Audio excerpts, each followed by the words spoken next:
So currently in the office where all the magic happens. I'm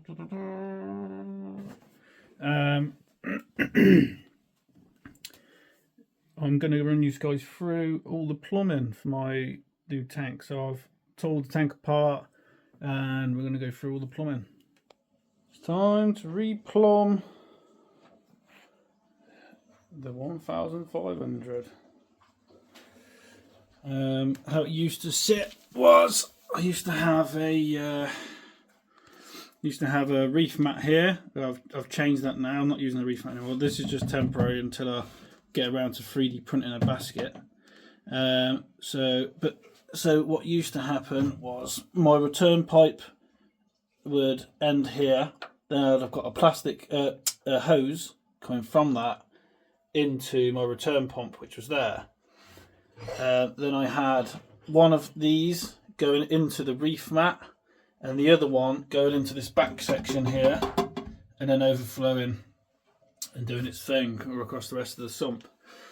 What I'm going to do now is have the return pipe come down and out to here.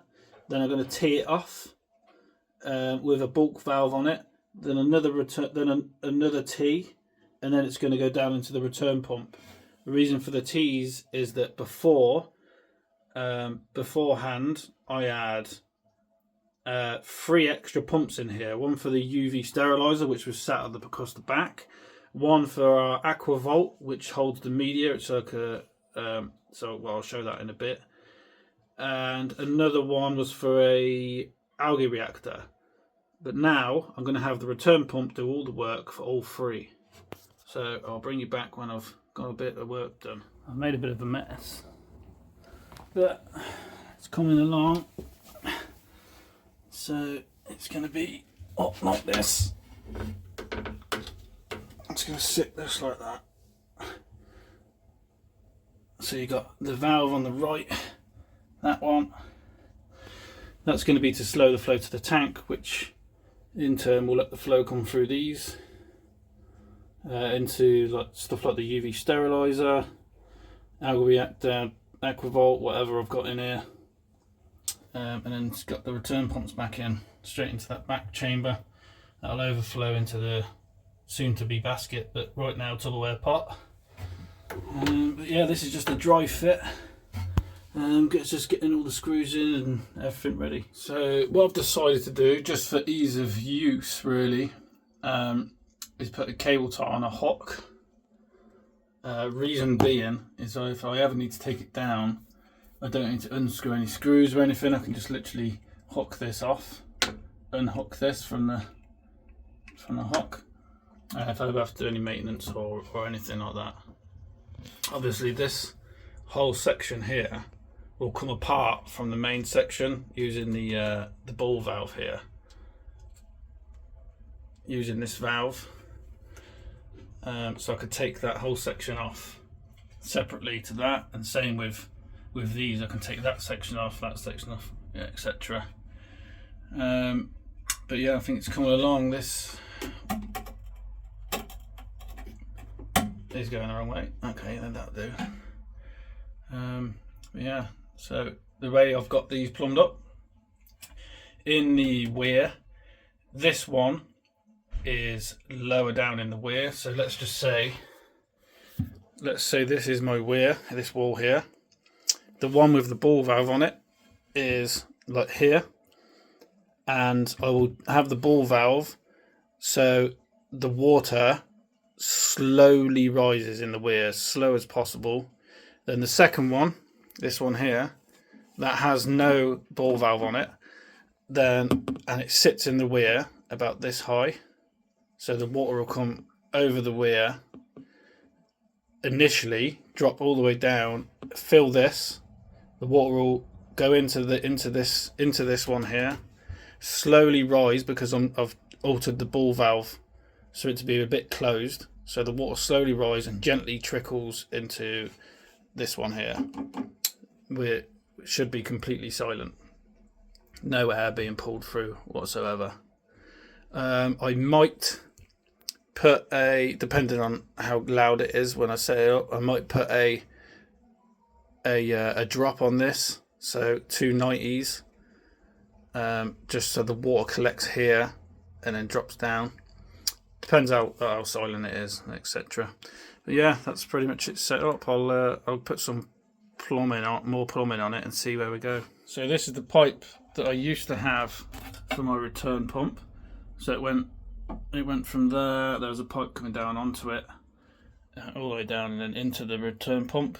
Obviously that needs to be cut now because it needs to go over here instead, straight down. So this is the pump I was using originally. It's the TMC 5,000 litres an hour. Nothing wrong with these pumps whatsoever. Thousands of people use them. They are very reliable, really good pumps. However,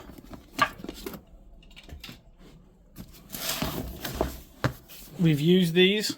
They are amazing pumps. Probably the best return pumps that I have ever come across. We do stock them, but that's not why I'm using it. I'm using it because I love it. To be fair, that is the reason why we stock it, because we only stock stuff that we think we trust. So let's get this opened up and let you know, show you what's inside. So run you through what's in the box. My house is an absolute state because I'm rebuilding this tank. I tore it all apart, rebuilding it. I'm going to have a look through this. I'm going to do a separate video on this, so this one ain't going to be much. But I've got a hoover on the windowsill, which I was using to suck the water out. It's all over, my house is all over the place. But I'll show you the pump quickly. I don't know where, because I can't get in the box.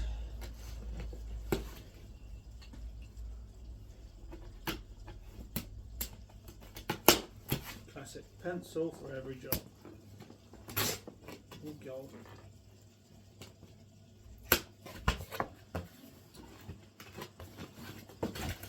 So inside, obviously we've got the instruction manual,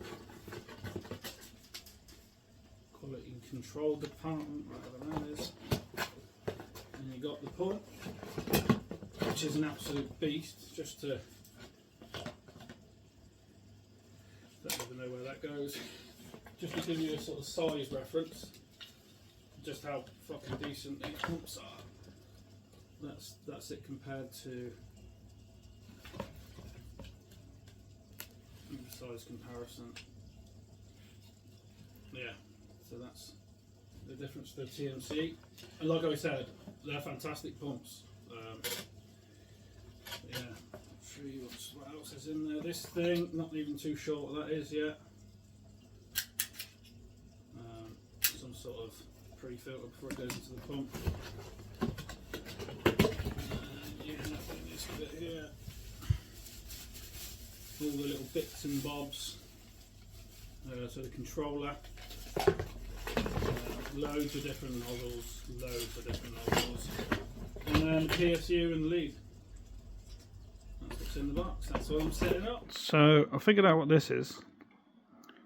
So if you, it obviously goes on to here, so that's what it's going to look like. However, you know when your sump's low on water and it just sucks the air through and it makes a noise and sends bubbles down into the sump. Well, if you turn this so it faces down, not like that.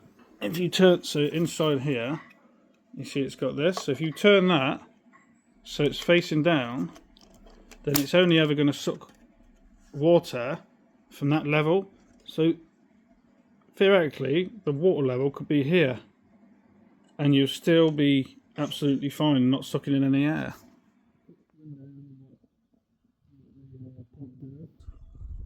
So there's all the fittings you get.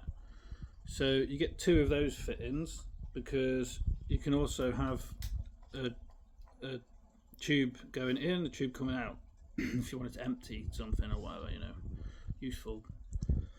Protective grid, controller with a magnetic holding system, These are all the bits and bobs. 7-hour cycle, but you don't have to have that. Energy saving on night mode, I don't think many people are going to use that. 10-minute cycle, which can be set up, so that's like a feed mode. 5 preset modes, so you can have different currents, and then the app to control it all. And there's a password. Yeah, 24 volts, variable speeds, Wi-Fi, wet dry. What looks like. I'll do a full setup on this when the tank's set up and ready to rock and roll. There we are, all set up, ready to rock and roll. I've moved those because this is going to come out to here, that's going to come out to here, and that one's going to go straight down into that section. So yeah, again, quickly, so water comes up, goes across. I'll adjust this for the flow back into the tank. So let's just say it's there. So then now I've got water coming for all 3 of these. I'll adjust that for, let's just say, the UV sterilizer. Turn it down. Leave that one on full for, or you know, whatever. And that's it. Water comes back out.